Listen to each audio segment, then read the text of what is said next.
Hi everyone, it's Wingspan TT and I am back with my second video of DLC deck pack number 2, and we're going to be playing the fairy deck up to Mischief, mono blue, and this time turning the tables. The tables have turned into fairies, and we're facing Enchanter's Arsenal, so we can see what it looks like from the other side of the board. That is assuming I just don't lose instantly. I think the main thing with this deck is people are like, oh well, why is there another mono blue deck? This is exactly the same as the other decks. It really is pretty different in my opinion. It is called Up to Mischief, and this deck does focus a lot on having cheap tricks.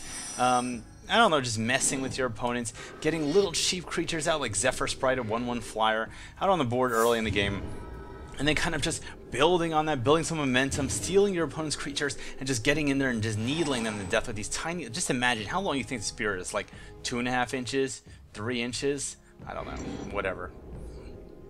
We got Unsummon here, we got Una's Gate Warden, which I don't really like in this deck that much, but I want to keep it in there so you guys can see what's in here. And I think I'm getting that thing where I just draw lands.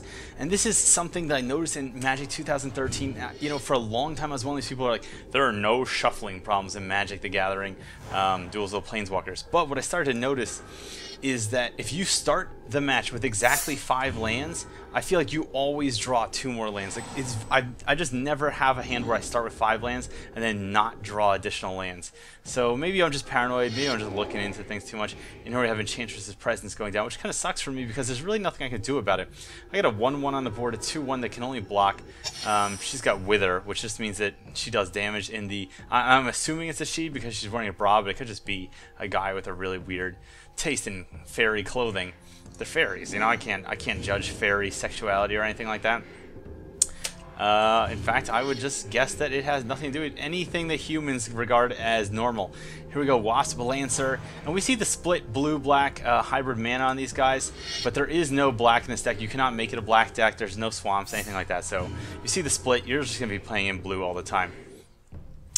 Now this isn't really the best possible start out for this deck, but hey, that's good. I wouldn't want to just raffle stamp Enchanter's Arsenal and just make it like no point whatsoever in playing here. I'm going to be swinging in for 4 damage, bring him down to 14, and I have the Unsummon here, and Unsummon is great in this deck for a couple of reasons. One is that, you know, it's very easy for your opponent to get bigger creatures than you because you're playing little 1/1, 2/2, 3/2 creatures the whole time, and if your opponent starts dropping like big dragons, demons, you know, all kinds of angels and things like that, being able to unsummon them and put your opponent back, okay, now everything they have hexproof, okay, and he draws a card. So I'm not going to be able to unsummon any of his creatures. Got it. And there's another unsummon. Just when I was like, you know what's the most useless card in my hand? Unsummon. And of course Island's not the most useless card because we all know Island is one of the most broken Magic cards ever made. It looks like I have a huge advantage here and it's very possible I could maintain it, but if he gets a Faith's Fetters, drops one of my creatures, he's going to go up to like, you know, 4 life and hold my guy back. Of course I'll have to unsummon my own guy. Unsummon is also great because you can use it to protect your own creatures. You can use Unsummon to kind of like, I don't know, reset your creatures. Some of your creatures have entered the battlefield. In fact, okay, Angelic Chorus. So now whenever a creature enters the battlefield, they're going to gain life, and it's going to be hexproof, and whenever an enchantment comes into play, they draw a card. So I'm not too afraid right now because I've got a lot of momentum, and don't worry, if I just end this match in like... See, look, I'm serious. Look how many lands I got. That 5 land hand is no good. No good. Besides, 5 land hand is not that great anyway to start with. I mean, realistically speaking, you got 2 cards in hand you can play. If they're not like turn 1, 2, turn 2 cards, you could just be sitting there basically doing nothing for a while. So I really feel like 3 and 4 land hands are the best, especially because you got a free mulligan in Duels of Planeswalkers. You get to go to another hand of 7 cards. Please play. If you didn't play something, I would just be shocked. Alright, Wall Blossoms. Useless in this matchup, but he is going to gain 4 life with Angelic Chorus, and it's got hexproof, so I can't stop it or block it or bounce it or anything like that. And he draws a card. He's got nothing to play. I don't believe it. I don't believe it. I got Islands to play though.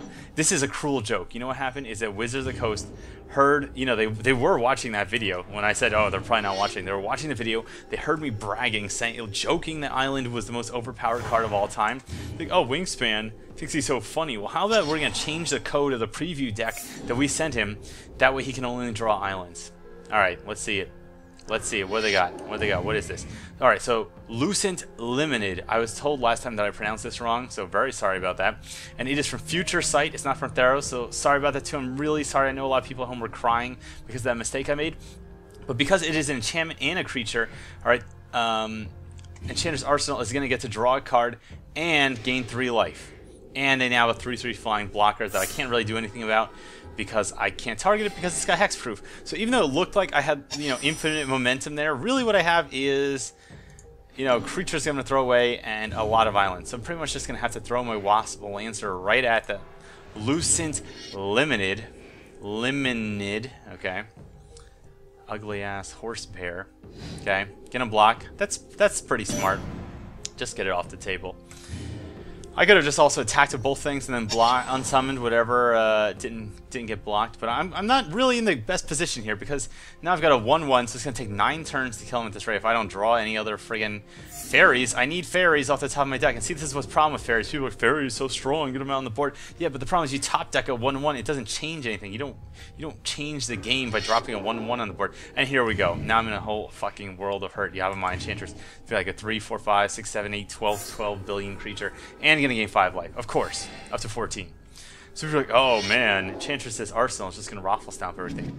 And now this thing can bring back an enchantment. He's gonna gain 2 life from the Angelic Chorus, go up to 16, and now get this thing back in his hand and play that again and draw a card. Okay. Okay. At least I got Pestermite doesn't even matter because all his stuff's got hexproof. He has no flyers right now. So I really got to get in that sweet, sweet 1 damage. Okay. Alright, 1 damage, down to 15. Of course, he's going to play that Lucent Limited again, go up to 18 life. This thing has flash. By the way, Pestermite, great card. 3 mana, 2/1 flash, and flying flash you can play as an instant. There's that weird bra thing going on again. Oh, those feet. Jesus Christ. And when it comes into play, you can tap or untap target permanent. You could use this to, like, screw up your opponent's stuff. You can screw up their lands. You can screw up their attackers, their blockers. You can untap your creatures. So you have surprise blockers. You would have this one as a surprise blocker, plus the other creature that you untap. And now she's going to swing at me 18. She's got a 6/6. Now what's great here, hold on, I'm gonna play Pestermite. What's great here is that I guess I can untap this guy. I don't know if there's any real value in that. I can block the 6/6 here and give it some -1/-1 counter so it's not strong. If I wanted to, I could just throw this thing at this. I got 20 life. I can afford to wait. Not that I can even think like what's in my deck that's actually gonna help me, but I can afford to take 2 damage. It's not a big deal. I'm not gonna throw away one of my only important creatures. I just need to bring that thing down to be like a reasonably sized. Okay, all right, much better. So Glen Elendra Archmage, I don't care how you pronounce it, and no weird bra this time, is one of the most broken fairies ever printed. It's a 2/2 flying creature with persist, which means when it dies, it comes back to play with a -1/-1 counter, and you can sack it to counter a non-creature spell.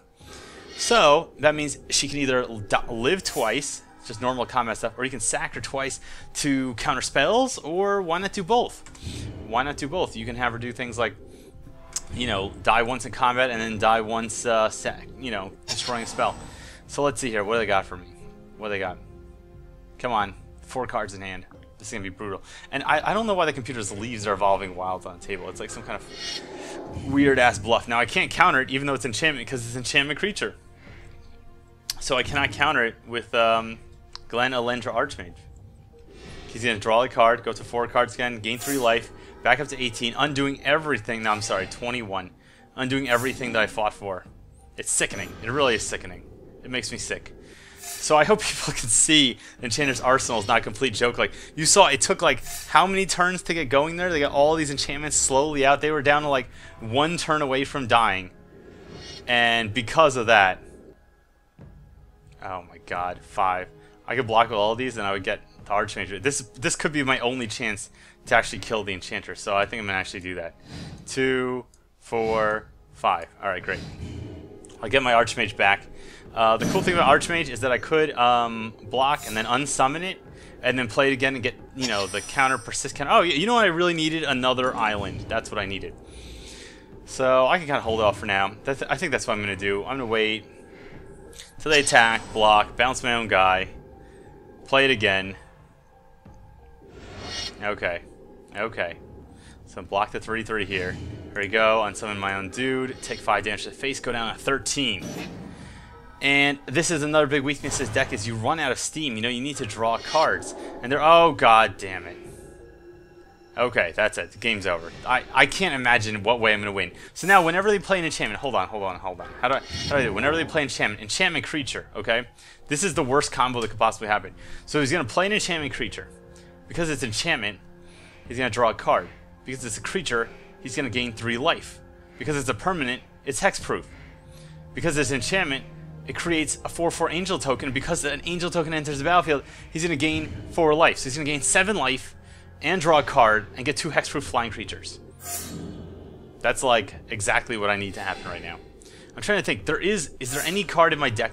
I have a what is it? That card that allows you to steal all their stuff. That's an island. Okay, you know what? Forget it. Forget we're restarting this. You get it. I lose the game. Wingspan loses. Let's do this again. You get the idea. But I also just want to show off more of the deck. It's not really just rage quitting. It's not rage quitting if I say it's not rage quitting. Here we go. Perfect. I'm going to keep this hand. This hand is just gorgeous. Okay, we got Fairy Imposter, Scion of Una, Sprite Noble, and Concentrate. All I need is like a 1 casting cost little... You can't play Fairy Imposter 1 casting cost. You got to return a creature to your hand, or you have to sacrifice it. Okay. Alright, you know, my ego, I have an ego, but I also have the understanding that sometimes things don't go your way. Sometimes you can't win them all, especially when the computer likes to do things like give me 12 islands in a row. And hey, I know that's bias. Like, it is totally fair. By the way, here we go. Play Zephyr Sprite, right? And then just play Fairy Imposter because that's what I actually want to play. And then bounce the Zephyr Sprite. It's a good thing I didn't click on the wrong thing. When Fairy Imposter comes into play, you got to return a creature you control your hand, or you have to sack Fairy Imposter. And again, like I said before, I feel like Fairy Imposter one day is going to be some insane combo deck, or like you get some mono blue deck, you get like 2 Fairy Imposters in your hand, you just bounce them infinitely back and forth with some insane coming to the board effect. You have my Enchantress, not a threat yet. Not a threat yet. Let's see. I got Scion of Una. I can give all my fairies +1/+1 and hexproof and Shroud. Oops, not hexproof. Actually, that's worse. Shroud is definitely worse. Then we got Sprite Noble here. She is just not as cool. I'd rather get the extra damage in right away. Next turn, I can play the Sprite Noble and my Zephyr Sprite. So this is pretty powerful. In fact, it's a flying creature that gives all your guys +1/+1. The giving all you guys Shroud actually is kind of bad sometimes because you can't unsummon your own guys, and there's a couple other things in this deck where it is definitely useful to be able to target your own creatures. So I'm not going to say it's bad for the deck. It's very good for the deck, but it can backfire. I would say it's like 70% useful, 30% not useful. So there you go. Giving all these guys Shroud. Great. And here we come in for the 3/3. I'll take the 3. And now my opponent has the Ivory Mask. Cannot be targeted. You have Hexproof. Oh, Shroud. No, you have Shroud. You can't even target yourself. That's another thing where it could be like target player draws a card. That could be a huge nuisance. All right. I don't really gain anything from playing these early, and neither of these things have flash. I could play I'll just play Concentrate next turn. Get the creatures on the board, swinging for 4. Concentrate, draw 3 cards. Absolutely great. This is the kind of thing this deck needs. You run out of steam mid-game. You need to get more stuff in your hand, on the board. Here we go. All right. So she's down to 13. I'm at 17. I got lots of power on the board, but I don't know. I'm just not convinced that means that things are going well. Okay, Ethereal Armor. That is bad. That's bad. Now it's a 6/6. Now it's a 6/6. Now it's a lot more even. Pretty much just going to take it, go down to 11. Next turn I can swing with 3, 4, 5, 6, 7, 8, 9. I could leave this thing back. I could tap it to give all my creatures +1/+0. And here's a creature that if I kill it, it gains 3 life. If I don't kill it, I'm taking 9 damage a turn. So kind of really sucks for me, the current situation. I got Illusory Angel. Beautiful. I mean, okay, first of all, let me just say this art. Alan Williams, you really outdid yourself with this. Look at this art. Absolutely gorgeous. I don't even care what the hell the card does, but it's a 4/4 flying. You can only cast it if you play another spell this turn. So the question is, do I leave back a single creature to block this thing when it comes? Because I really cannot afford to take 9 damage a turn. Well, I can. If I do 3, 4, 5, 6, 7, 8, 9, yeah, I mean I can, but I can also afford to leave 1 creature back to block. But if they gain any kind of life, and there's definitely ways for that deck to gain life, and if I block that, then they're just going to gain the life. So we're just trading damage for, forget it. Wars are not won with this kind of like indecision. Wars are won by swinging in without thinking or calculating. Bam. Bam. Now, of course, if he drops like 2 enchantments or a Rancor, I lose next turn. Rancor would be I lose. Because if this thing gets Rancor, oh my god. If that thing gets Rancor, I'm in trouble. And by the way, before I switch my turn here, we got Switcheroo, exchange control 2 target creatures, and now you see it's automatically bad because I can't target my own creatures. They have Shroud. So the option is I could use this guy, could switch him with someone. And I got Una, Queen of the Fae. Una, Queen of the Fae, flying 5/5. You can kind of mill someone else's deck or your own deck. Choose a color. You get fairy tokens. Really cool. Really, I'm not going to live long enough to cast it. Watch. Rancor. Rancor. No!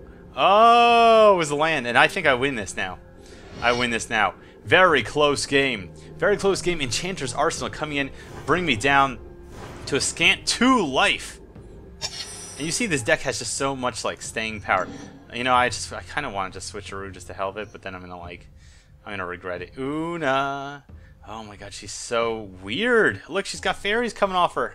Such a weirdo. Jesus, she's got like a Lady Gaga dress thing going on. Like, I think I'm gonna wear a dress made out of flowers that have fairies inside. When the fairies come out, each one sings a different note in the key of G minor. It'll be a masterpiece. Alright, let's swing him. And that's it. You've seen one match where Up to Mischief loses. You've seen one match where Up to Mischief wins. I hope you get a great idea of what this deck is. I'm excited for this deck. I don't feel it's the same as the other blue decks in the game. I hope you're looking forward to seeing this. I hope you're looking forward to DLC Deck Pack number 2. You can go to TopTierTactics.com for the full deck list. So come to the website, subscribe to my channel, and I don't know, read a goddamn book. Anyway, until you do all that, cheers.